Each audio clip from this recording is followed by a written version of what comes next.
Hey guys, it's Francina Simone, and today we are here to talk about harmful books and y'all's insecurities.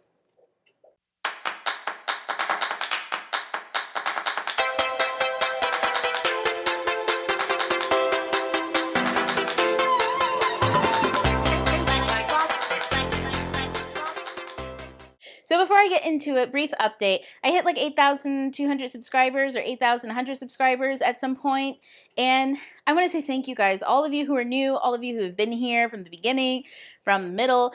Thank you so much for supporting, joining, commenting, sticking around. And I especially feel bad because in the last like month and a half, I've only uploaded like maybe 2 videos, maybe like 4 total in the last 2 months. And I've just been really busy, and then I had a baby.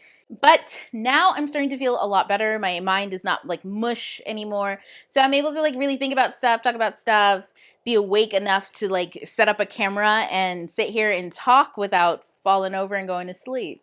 Also, if you hear a lot of noise in the background, it's the bassinet and some like womb noise because my child needs all of that shit to sleep. So work with me. But guys, let's talk about harmful books and insecurities. First of all, I want to start off by saying that everybody has insecurities. We all have fucking insecurities. Even if you don't think you have insecurities, you have insecurities. I mean, our parents give us insecurities, society gives us insecurities. Anything that we are overly sensitive about or allowed to color our perspective, especially in negative ways, is an insecurity. And if you don't manage your insecurities or acknowledge them and they go unchecked, they can become highly negative and show themselves in ways that make you act outside of how you normally would have if you weren't colored by that specific perspective. So when it comes to books, I've noticed that, when we talk about how books are harmful, it's usually always dealing with people's personal insecurities. Now, when you take that and start dictating how other people consume books, it becomes a problem, obviously, because now you're pushing your insecurity onto other people instead of it just being pushed onto you and how you consume things. But I really want to talk about how that's really starting to dictate the narrative of how we're interacting with authors and interacting with telling people how we want them to curate art. It seems like we're going backwards into that hero that is the good guy. He's innocent. She is, infallible beyond belief, and her flaws are fake as fuck. And the villain is just evil. There's no question about it. And the problem with that is when we ask for narratives like that and when we think like that, it means we're thinking in the very black and white, the very good versus bad, and we are Xing out all sorts of complexities that have to go into what make up people, one, and two, the complexities of a situation, which means we're likely to start making some huge mistakes and blunders with how we approach people, talk to people, and even think in general. It's a very huge clue that we don't want to have to do the work into sorting out the truth in all of the lies or the lie in all of the truths. And in fact, we'd rather much have it easier in this lateral thinking of good versus bad. That way we can condemn something and then condemn the people who aren't. And it's much easier. We can feel like we're doing good social justice work and call it a day.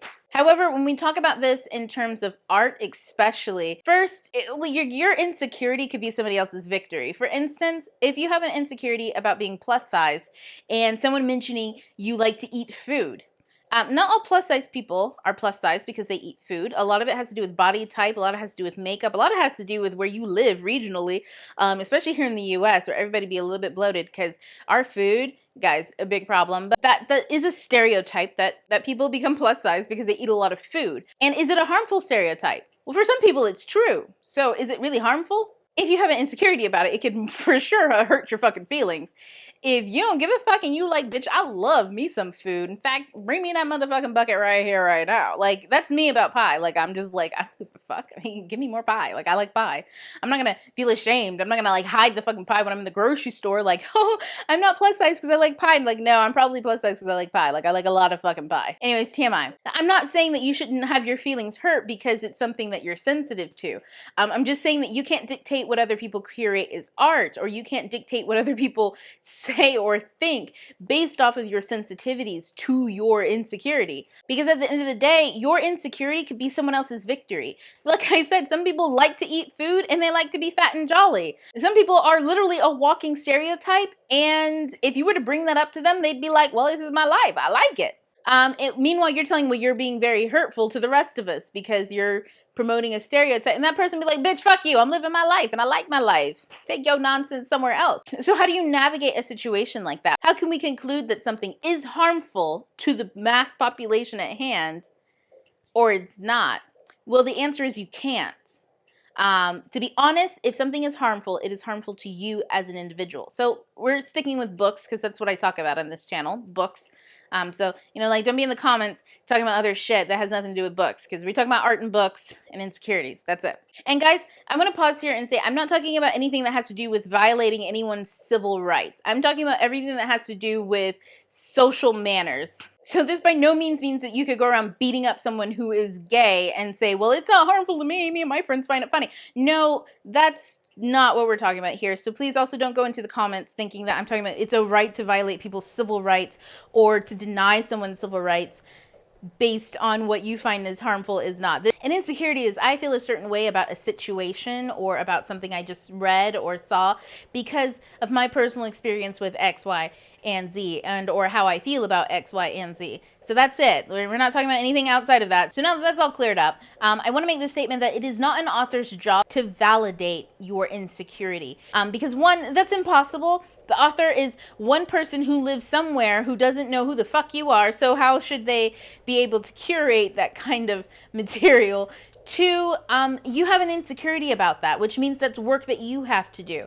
Because insecurities, when they go unchecked and when they go unmanaged and when you don't acknowledge them and work on them, they become a form of self-hate or self-loathing. Not necessarily that you hate what you are or that you hate that thing about you, but you hate how people may perceive you or how people think about you. Even if people don't do that, you automatically assume that they do, because your insecurity makes you assume that. It colors everything that you do. So an author has no way to validate all of that. I mean, one author might, an author who also has those insecurities and you can relate to, and that is perfectly fine and great. But any other author has no obligation to do that. Most people write stories that they want to see, wish they had seen as children, or validate their own insecurities. So while someone else is validating their own insecurities, they can't be validating yours. And you can't tell someone, no, don't validate your insecurities, validate mine. Your insecurities, you get them validated all the time. It's my turn. Like, no, art is just something that people put out there and other people either like or don't like. At the end of the day, you're the one who has to do the work on yourself and your insecurities so that you can bear to be around other people socially who may accidentally step on them and, make you, wince, or people who are literally coming at you for it. Like, I see time and time again where people hold up trolls as like the reason why we need safe spaces or something like that. And I'm like, dude, trolls live to figure out your insecurity and then exploit you for it. Like, that's the whole role and job of a troll. They do it for the lols. So feeding a troll is probably a bad idea. Completely demeaning and yelling at someone who accidentally steps on your insecurity or accidentally says something or makes an innocent mistake is also probably a fucking bad idea, because now you're the asshole. Now, even though I'm saying that it's your job to do the work, and it's true, a book is not responsible for doing the work on your insecurities, and people aren't responsible for doing the work on your insecurities. However, you can find inspiration in books and people to help you work on your insecurities. The difference here, though, is you need to know the kind of books you need and then know the kind of people you need to be around to do that. If you surround yourself by people and books that stomp on your insecurities and rattle your mental health, that's on you. Because at that point, you a masochist. You doing it to yourself. It's not just them being cruel. It's literally you doing it to yourself. So you really shouldn't surround yourself by books that do that. But again, your insecurity could be somebody else's victory. So you shouldn't be able to curate the world's library based on your insecurities, just your home library. How about that? Now, guys, as far as on a social level, especially within our community and how we talk about books, people's insecurities have a really interesting way of cropping up. They're like cancer. They spread into everything and every way in which you think, not just about that specific topic, but how you relate to people and talk to people in general. Your insecurities can cause you to be highly prejudiced. They can cause you to be highly bigoted and you not even know it because you're so busy trying to protect yourself. Now, usually the longer your insecurity goes unchecked, unmanaged, and unacknowledged, that defensive turns into the offensive. You can end up making assumptions about people before you even know the truth or even really know that person. You make negative assumptions about them and voice them publicly as if they are truth.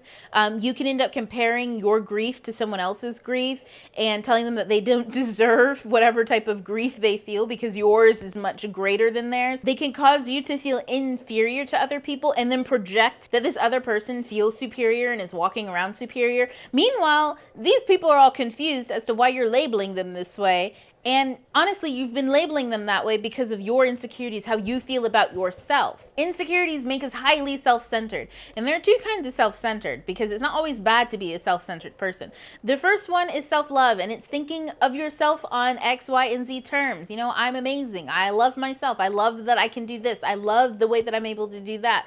A lot of people think that when you're self-centered that, you know, you're a terrible person. And being self-centered and not knowing it and not knowing when it's positive and negative for sure can become a negative thing. However, in general, it's not that bad to love yourself as long as you're not doing it on the backs of somebody else, right? But there's that other kind of self-centered thinking, and that is when you are self-obsessed. And that's when you think that someone else is thinking about you in X, Y, and Z terms. You're constantly thinking about how other people are thinking about you, that other people are thinking of you, that you are the center and the topic of how other people are, of what other people think and what they are saying and what they are doing and how they feel is directly in relation to you. And that's fucking crazy. But a lot of us do that. Sometimes I do it.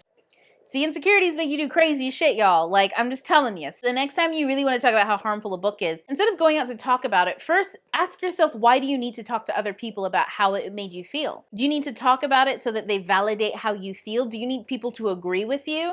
Do you want to talk about it to see how other people may have taken it so that you can get a different perspective on it? Or have you even taken the time out first to really self-reflect on why it bothered you and what bothers you about what bothered you? You get what I'm saying? It will really help our discussions in the book community when we talk about books if we could understand what our insecurities are first. Go ahead and admit that you could fucking have them. Like, hell, I'm a little fish in a big pond. That comes with all of its kinds of insecurities as well. But the thing is when you have an insecurity, you really have to pay attention to it. Otherwise, it makes you do and say some crazy shit. It makes you throw all your problems on someone else so that you don't have to deal with the feelings that you're feeling. And it can really put a bad taste in another person's mouth who otherwise would have really enjoyed having a conversation with you or been someone who agreed with you on many different topics and you could have really benefited from in a mutual friendship. And if there's one thing that we're kind of lacking in the book community right now, it's discussions. It's the being able to have discourse with people, even when we disagree with them initially on how they read a book or how they feel about a book. It's one thing that we have too much of is this sense of being right and this sense of being wrong, and that my way is the right way, or this one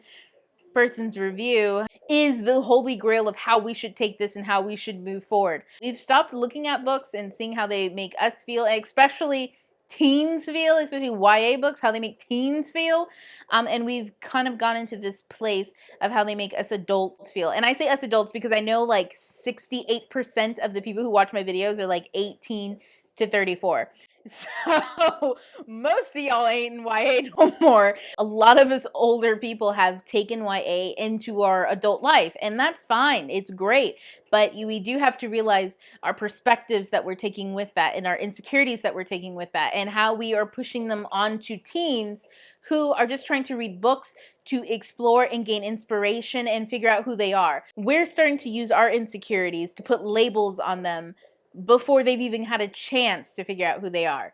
So, the next time you have a discourse or talk about books, be it Twitter, Goodreads, next time you want to disagree with someone, and especially if it's a young adult book, think about the fact that you might be having that discourse with a teen. If you're trying to win at the discussion, you are robbing them of discovery. You're robbing them of growth. You're robbing them of just being able to use their own intellectual ability to discuss, to talk, and to think, and to explore the complexities in a relatively safe place, which is supposed to be young adult books in a community where we're supposed to be lifting up young adults. I mean, I think we can all agree that we're trying to make this a safe place for teens, whether they come from marginalized backgrounds or not. This is supposed to be a safe kind of environment for them to grow, and books are supposed to be for them what they were for us. So, just give that a thought next time your insecurities start cropping up. You're an adult. Check them things.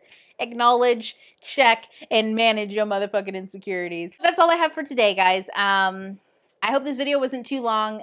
Fuck me. I know that when I go to editing, I'm going to hate myself. But guys, again, thank you so much for all of the support. I really can't say enough how much I love you guys. Now, for all of you who are new, you can find me on Twitter and Instagram at Francina Simone. And guys, I will see you later. TTYL. Ta-ta for now. Bye. Bye.